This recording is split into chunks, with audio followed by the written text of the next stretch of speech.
एक व्यापारी व्यापार करने के लिए एक शहर से दूसरे शहर जाता था। बीच में रेगिस्तान का कुछ इलाका पड़ता था। वह आदमी एक नेगेटिव सोच वाला इंसान था। हमेशा शिकायत करता रहता था कि मेरे पास ये नहीं है, वो नहीं है, इसकी कमी है, उसकी कमी है। एक दिन वह रेगिस्तान से गुजर रहा था, तभी उसकी पानी की बोतल खाली हो जाती है। उसे बड़ी जोर की प्यास लगती है, लेकिन रेगिस्तान में पानी ना मिलने की वजह से उसे बहुत गुस्सा आता है और बोलता है कि कितना खराब जगह है, ना कोई पेड़ ना पानी, रास्ता भी लंबा है, रेगिस्तान पार करना पड़ता है। तभी आसमान की तरफ देख करके कहता है कि भगवान ने कैसा जगह बना दिया आपने। अगर मेरे पास बहुत सारा पानी होता, बहुत सारे संसाधन होते तो इस जगह पर हरियाली कर देता, बहुत सारा पेड़ लगा देता। वह आदमी ऊपर देखकर ये सब बातें कह रहा होता है और ऐसा लग रहा था कि जैसे ऊपर वाले से जवाब का प्रतीक्षा कर रहा है और भगवान कुछ कह देगा। चमत्कार ये हुआ कि वह जैसे ही नीचे देखा, उसे अपनी आंखों के सामने एक कुआं दिखाई दिया। वह पूरी तरह से घबरा गया, क्योंकि उसने कभी भी उस रेगिस्तान में कुआं नहीं देखा था। वह कुएं के पास गया और देखा कि कुआं पूरी तरह पानी से भरा हुआ है, परंतु वह आदमी नेगेटिव सोच वाला था और हमेशा शिकायत करता रहता था। और फिर से आसमान की तरफ देखते हुए बोला, भगवान पानी से भरा हुआ कुआं तो दे दिया, लेकिन पानी निकालूंगा कैसे। तो इस बार जब वह नीचे देखा तो फिर से चमत्कार हुआ। उसे कुएं के पास रस्सी और बाल्टी दिखाई दी, लेकिन आदमी फिर से ऊपर देखा और बोला, भगवान अब इस पानी को ले जाऊंगा कैसे।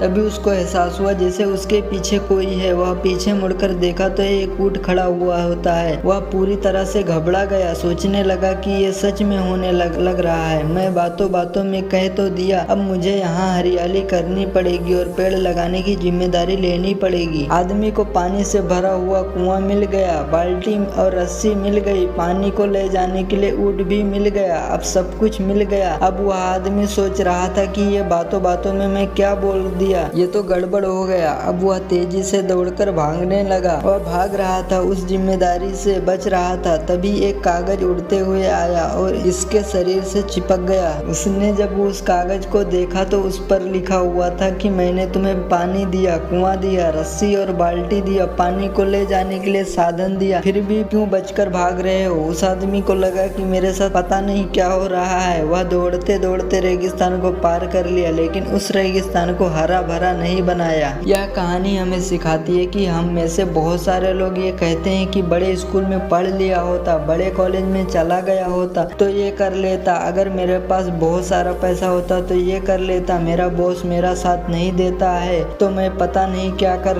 देता। हम हमेशा शिकायतें ढूंढा करते हैं, अपनी जिम्मेदारी से बचकर भाग रहे होते हैं। ये कहानी हमें सिखाती है कि लाइफ में हम जो कुछ भी कर रहे हैं 100% जिम्मेदारी हमारी है कि उस काम को बिना किसी शिकायत के पूरा करें। तो दूसरों पर दोष देना, उनकी गलतियां बताना बंद कीजिए, अपनी गलतियों को सुधारना शुरू कीजिए। और आपको हमारी मोटिवेशनल वीडियो कैसी लगती है कमेंट में जरूर बताइए, और अगर अच्छी लगी तो अपने दोस्तों के साथ शेयर जरूर कीजिए। मिलते हैं नेक्स्ट वीडियो में, तब तक के लिए जय हिंद।